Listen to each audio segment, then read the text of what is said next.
Hi, I'm Arlene, host of the television talk show Ask Arlene, which airs on Thursdays at 6:30. And as a business consultant and life coach, I help you to move forward in your business, project, or endeavor. So if you always wanted to write a book, but you just haven't seemed to get started, or you always wanted to 10x that business that you already have, expand it to the next level, you know exactly what you need to do, but you just haven't done it? Well, I've already purchased all the courses, read all the books, the Tony Robbins, all sorts. I have several degrees, including a master's degree and credits toward a doctorate. I've sat with and met celebrities and done the networking. And what I realized is what I really needed was a mastermind group of people working toward my project, my business, or my endeavor. So what I've done is met with coaches and met with experts and put them together to work on your project. So join us today for our mastermind networking group. I'll see you there. Click the link below and join us.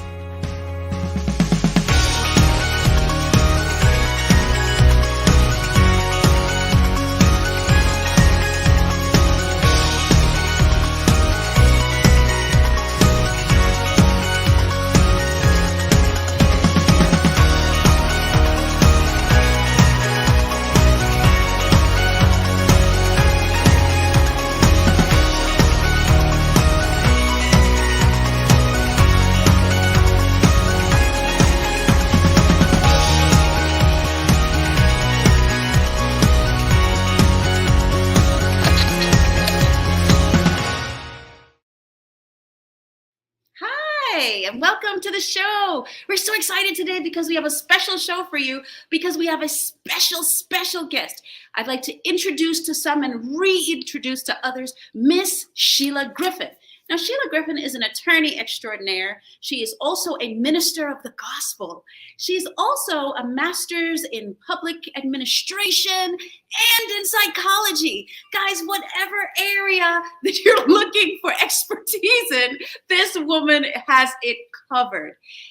And she's here today because she has a brand new book, and she would love for us to hear about her new book as it's now in pre-order. It's called The Watchman on the Hill.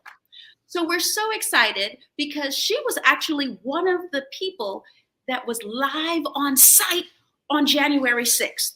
Okay, she is a woman of color. She is a woman of the gospel, and we'd like to hear what she has to share with us that took place on that day. So without further ado, Miss Sheila Griffin. Hello, it's a joy to join you today. It's always exciting to be on the Arlene Show. There's no place better. We appreciate your wisdom.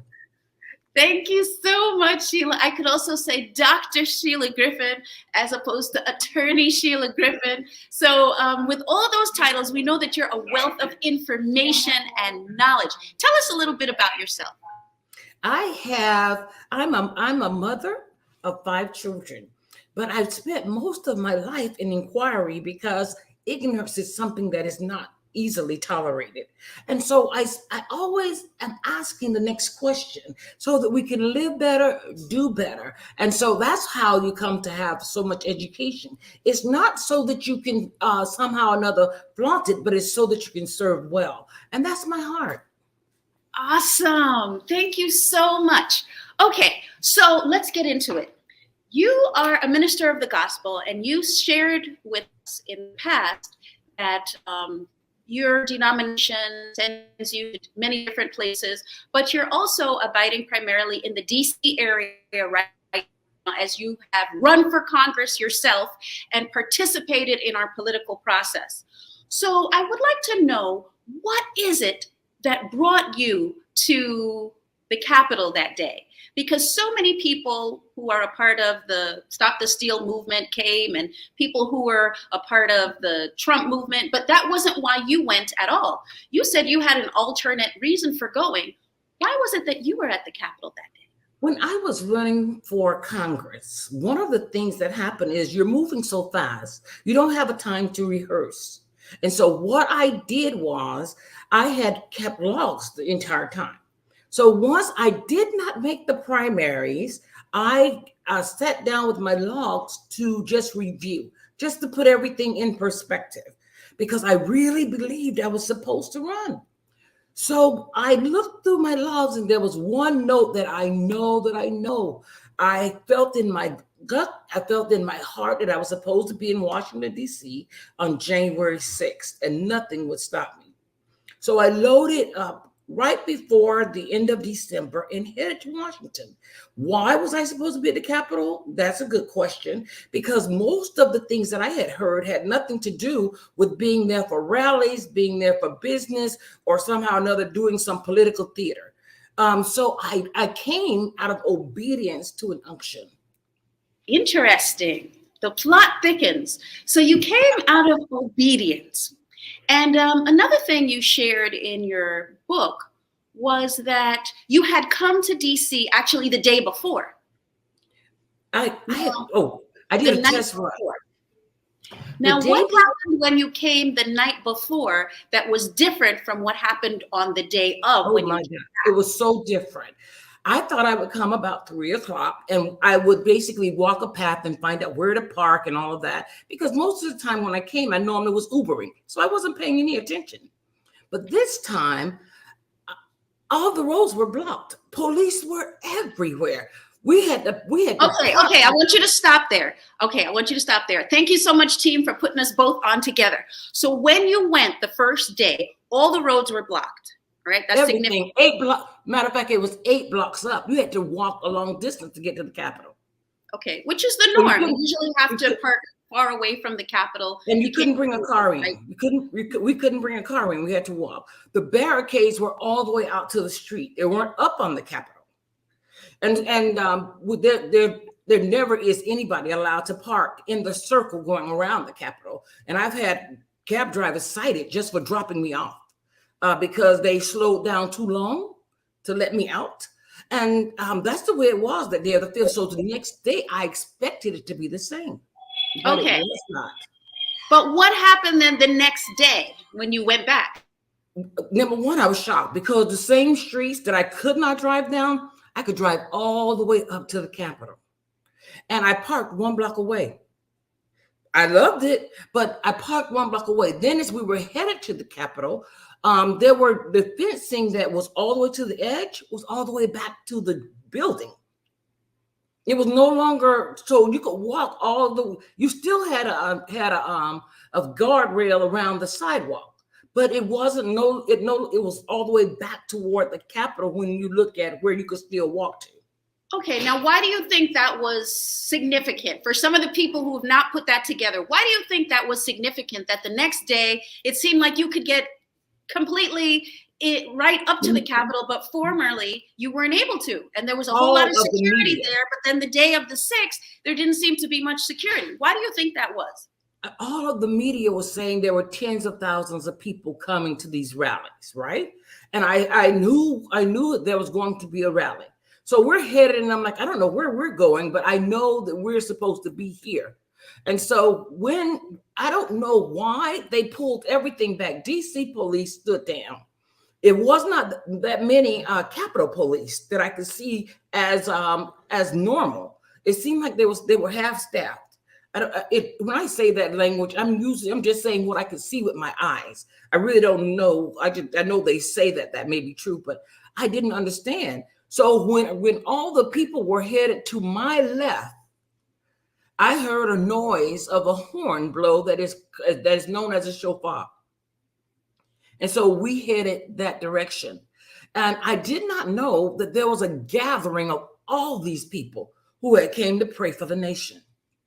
And that's the side that we headed onto. So we did not go to the. You went there in order to pray and on the peaceful side, not with the other people who were doing the protesting. As far as I knew, they were the peaceful side too. Because I had 2 friends that were there. One of the young ladies came. She came by herself, and she just jumped on a plane and came. There was another guy. He's like, "Oh, we're just going to go," and they're going to. So as far as all of them, so one of the reasons why you were inspired to write this book was that when you began hearing a lot of things in the media, you felt like you were there, you were an eyewitness to these things, and you really wanted to share and get the word out about what it was that you saw and heard on that day. And so that's why the title of the book is called, tell us the title. It's The Watchman on the Hill. When I arrived, what we saw is so much different than what is happening on television. Television is a myopic way of communicating to us whatever is negative in a society.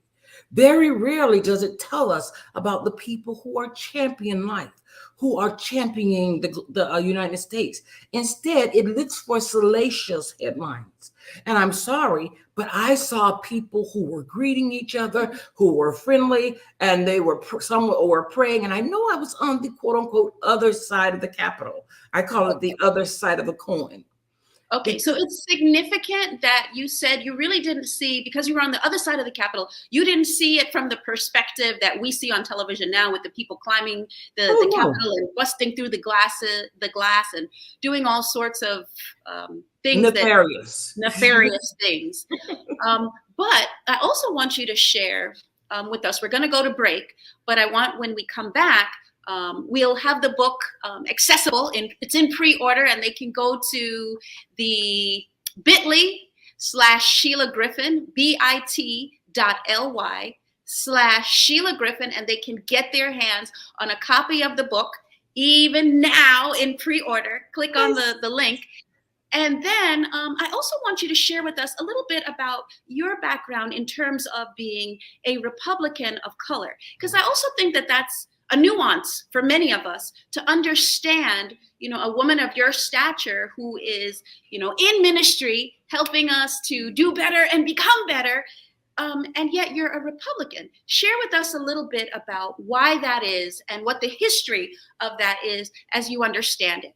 Thank you so much. We're going to be right back after this quick announcement.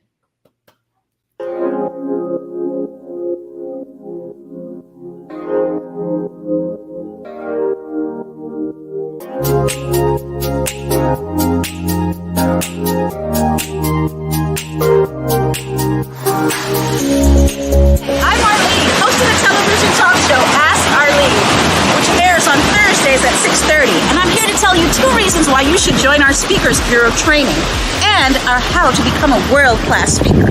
1, revenue generation. People who know how to communicate well earn more dollars and cents. And 2, if you have a day job, you're not a speaker, teacher, author, trainer, you're going to gain promotion on your job if you're better able to communicate with confidence in those board meetings. Now, you say, why should I join your group, Arlene? There are so many programs out there. Well, I'm guaranteeing you an interview on television or radio if you complete our 10 sessions of our Speakers Bureau training. So I have a plethora of friends that do the same types of things that I do, and so we're guaranteeing you an interview on either television or radio. And you say, well, why else, Arlene? Why else should I join? Well, if you join our Speakers Bureau, after having taken the 10-session training, I am going to help you, along with our team, to launch that speaking career that you always envisioned so that you can use your message to change the world. So there's so many programs out there, and they tell you how to be a speaker.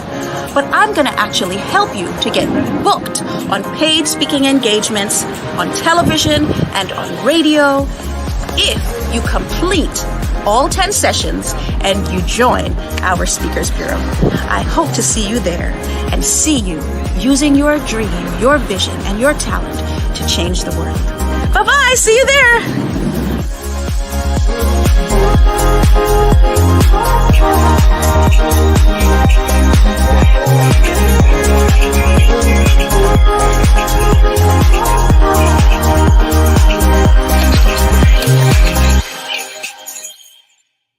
Hello and welcome back to the show. We're so excited today because we have with us Sheila Griffin, who is an author of the book called The Watchman on the Hill. That means she was an attendee at the January 6th insurrection.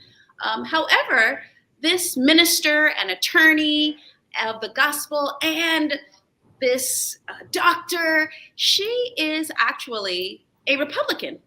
And in addition to sharing with us today about what she saw, which is what her book is about, she's going to tell us a little bit of history about why she's a Republican and what the history is of people of color as Republicans.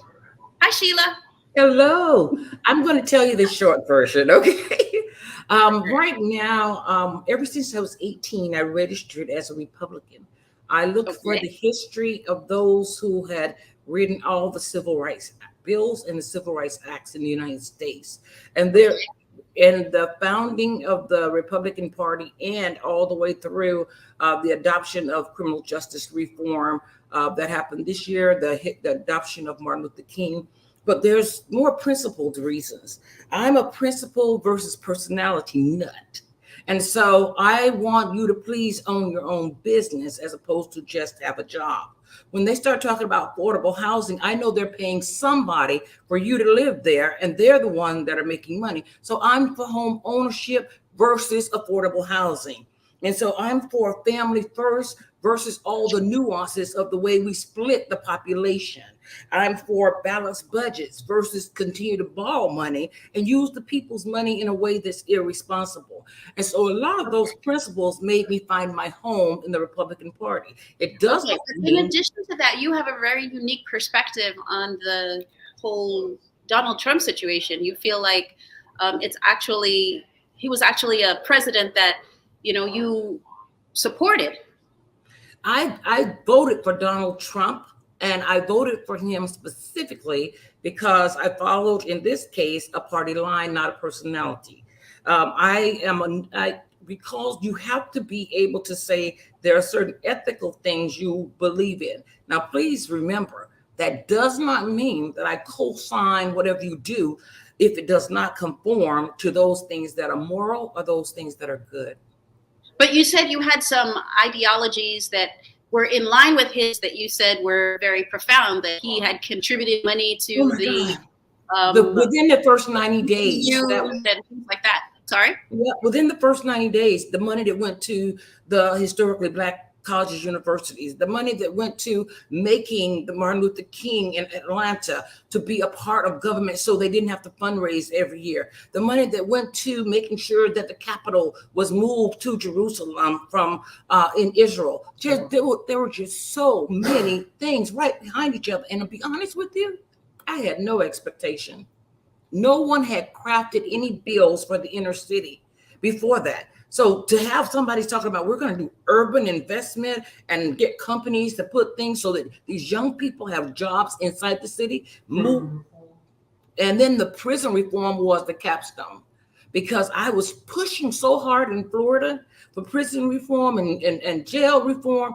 I was getting nowhere. Once that thing dropped on the federal level, all of a sudden, all these programs opened in Florida. And I thought so you could see that in your estimation, some of the things that you were looking for and pushing for as also a congressional candidate yourself in terms of prison reform and in terms of looking at HBCU support, you felt like this was someplace that you could call home.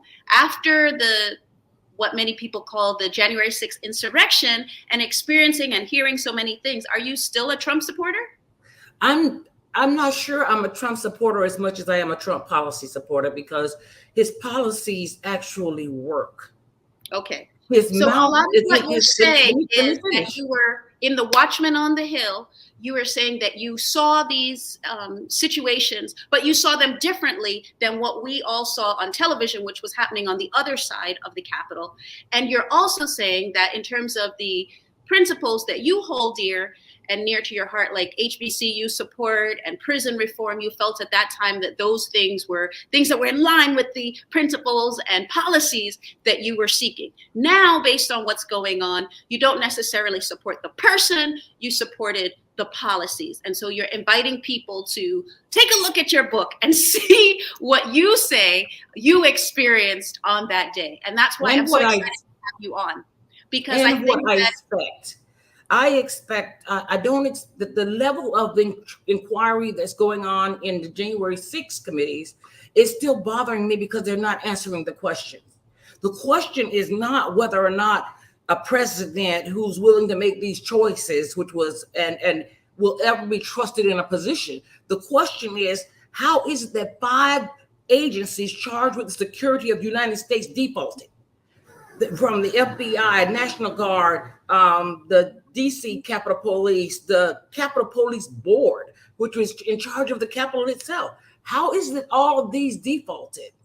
So when you sit in the beast for 45 minutes, even though you wanted to go to the Capitol, and so they don't let you go to the Capitol in front of these people, but there's nothing there to protect anyone.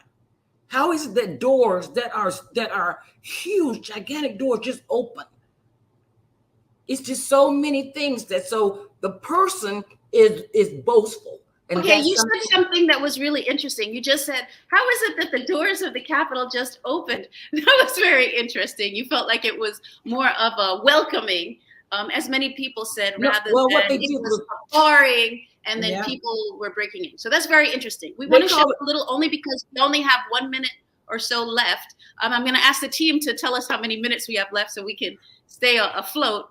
The overall theme of the show is how to overcome fear, get unstuck, and live your best life. I understand that you have a wealth of information, and that's why we want people to grab their copy of the book so that they can get more information, because what you're talking about is definitely a nuance. It's definitely not something that we're familiar with. And so that's why, once again, the link is down below, guys. Take a look at it. Thank you, team. bit.ly, bit.ly/Sheila Griffin, because we want to hear more from her, and we want to get more information about what she saw and what she heard, and also this perspective that is alternate from maybe what we've been most familiar with.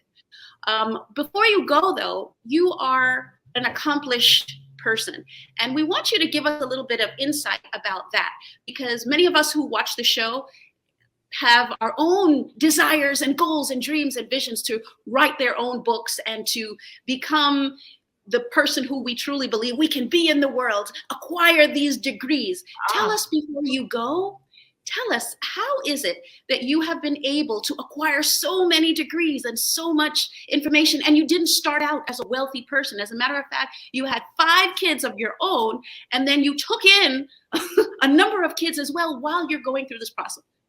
So how did you acquire all of this? Passion, it's passion from pain.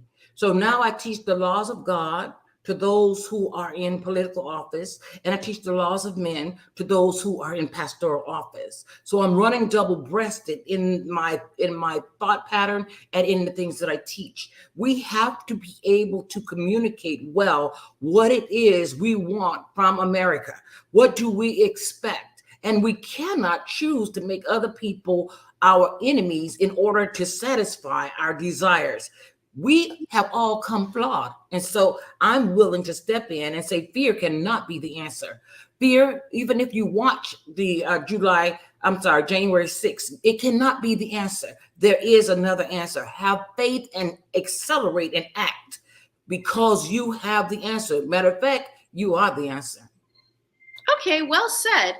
We are the answer. We have the answer. So I hear some people who are in the crowd, because I just often hear things, and I hear some people saying, well, I'm a mom and I have 3 kids of my own, and I am a single parent, and I have a full-time job. And yes, I would love to have a business. And yes, I would love to go back to school, but I don't know how to find the time. But yet you seem to have been able to do it with 5 children, as well as, you know, at one point you had a husband who was, how do you say it? I want to say it politically correct, in the politically correct way. So differently abled. Disabled? Differently abled.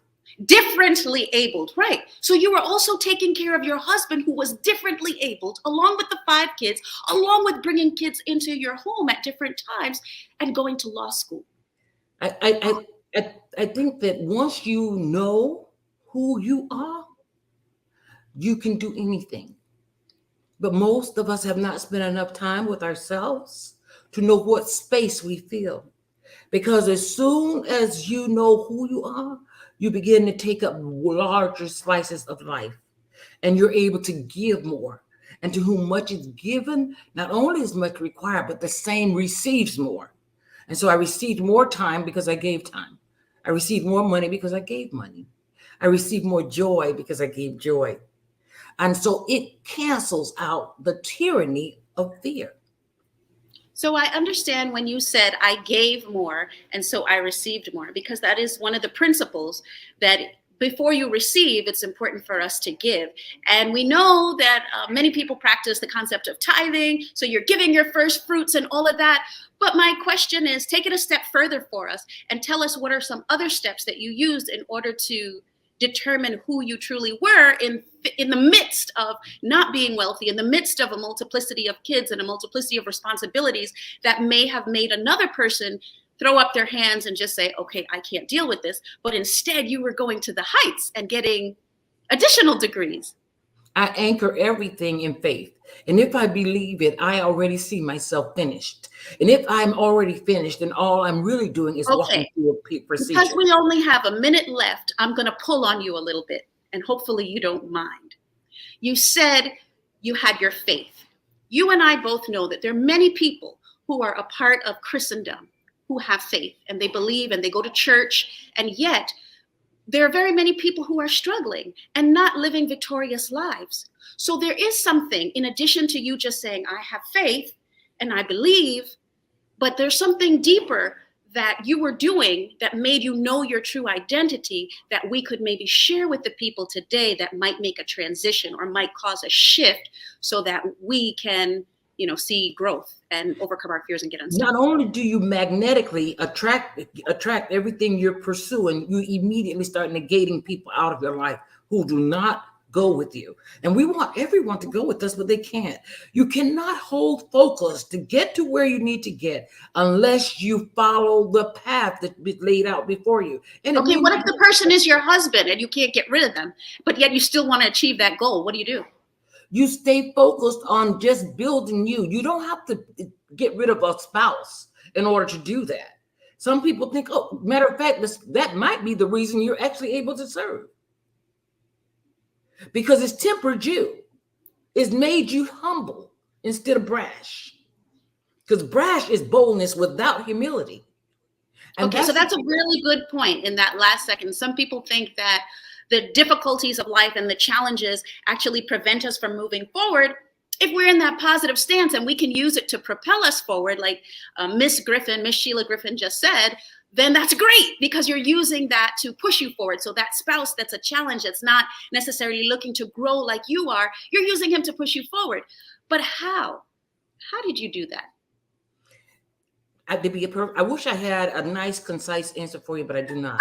Okay, beautiful. Thank you so much for joining us. We're going to invite you back to talk about this further, about how you've been able to win at the game of life. I'd like to thank the team, Baki and Angel. Thank you to our guest, Dr. Attorney Sheila Griffin. And I'd like to thank you, our listeners, because without you, we don't have a show. Once again, go to askarleneshow.com and also please like and subscribe to our website on YouTube. If you like this video, then we'll know that we should do more like this. Thank you so much. Bye-bye. Have a great week. Name some things I'll be without you, good. Stop the growth, I bet you think you could. Said you gon' leave me, man, I wish you would. Yeah, I'm different, so I'm misunderstood. So I'ma always be good. Said I'ma always be good.